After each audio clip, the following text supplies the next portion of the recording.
Okay, let's get into it. For this deep dive, we are unpacking lithic technology, flint knapping. I mean, this is the foundational skill that powered human survival for, what, over 99% of our history. Absolutely. It's incredible to think about. So our mission today is really a crash course. We want to figure out how to quickly identify, get, and then actually use toolstone from a place like a creek bed, even if you've never picked up a rock with purpose in your life. And what's so fascinating here is that this isn't just, some dusty old archaeology. It's what we'd call a first-order survival skill, a meta capability. Really meta capability. Yeah, I mean, if you look at the basics of survival, like the 5 Cs, flint knapping directly solves the problem of the cutting tool. It's the skill that lets you make other tools. Yeah. And that is so hard to do from scratch with just natural materials. So if we want to find this perfect stone, Yeah. what exactly are we looking for? I mean, on a geological level, what makes one rock a potential knife and another just, a landscaping boulder?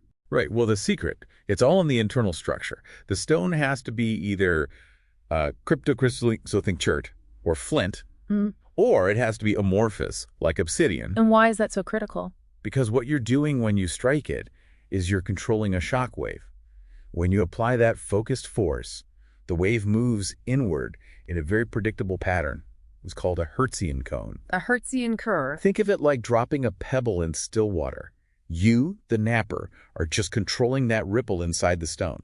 If the structure is flawless, it breaks like glass. Okay, and then this is where it gets really interesting for actually finding it in the field. Nature breaks rocks all the time, right? So if we see a piece that's already broken, what's the giveaway feature that tells us it's nappable? You want to look for the telltale signs of that shock wave? Yeah. On the face of a flake, you'll see this little swelling right below the point of impact. That's called the bulb of percussion. The fingerprint of the force. Exactly. And radiating out from it, you'll see these tiny concentric ripple marks. If you see those two things, you know the stone is dense, homogeneous, and it's capable of a clean break.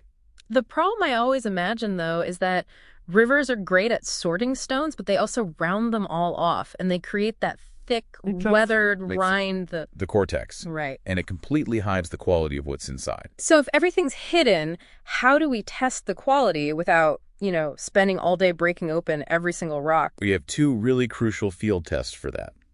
First up is the scratch test. So good nappable materials like chert or quartzite, they have a Mohs hardness of about 7. Okay. Your steel knife is only around, say, 5.5 to 6. So the stone is harder than the steel. Right. So if you scrape your knife across the stone, it won't leave a groove. Instead, the stone shaves off tiny bits of steel, leaving this distinct gray streak on its surface. You found a good one. That's brilliant. Is there a faster way, though? A less destructive test for hidden flaws? Oh, absolutely. The sound test. Some people call it the lithic ring. The lithic ring. You just pick up the cobble and you strike it loosely against another.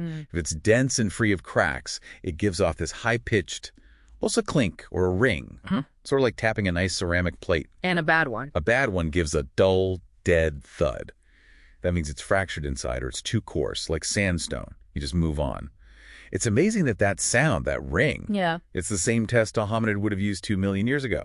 And speaking of internal flaws, up north, say in Vermont or New Hampshire, you have to worry about the freeze-thaw cycle, don't you? You do. Water gets in, it freezes and expands, and that creates these microfractures, crazing they call it, that just destroys the stone's integrity. So what's the workaround? You have to source your material from deep pools that don't freeze solid, or even better, look for fresh stuff below the frost line where there's been recent erosion. Fresh is always best. So let's connect this back to the bigger picture. You mentioned sharpness. How does an ancient tool really stack up against, say, modern steel? Well, when a high-quality stone like obsidian fractures, it can cleave down to the molecular level. We're talking about 30 angstroms. 30 angstroms. That's unbelievably thin. It's not just sharp, it's a molecular level edge, potentially hundreds of times thinner than what even a modern steel razor blade can do. For slicing, for butchery, stone is actually superior. But if it's that sharp, wouldn't it be incredibly brittle? I mean, for heavy-duty survival use? It is more brittle, and that's why lithic technology is also about material selection.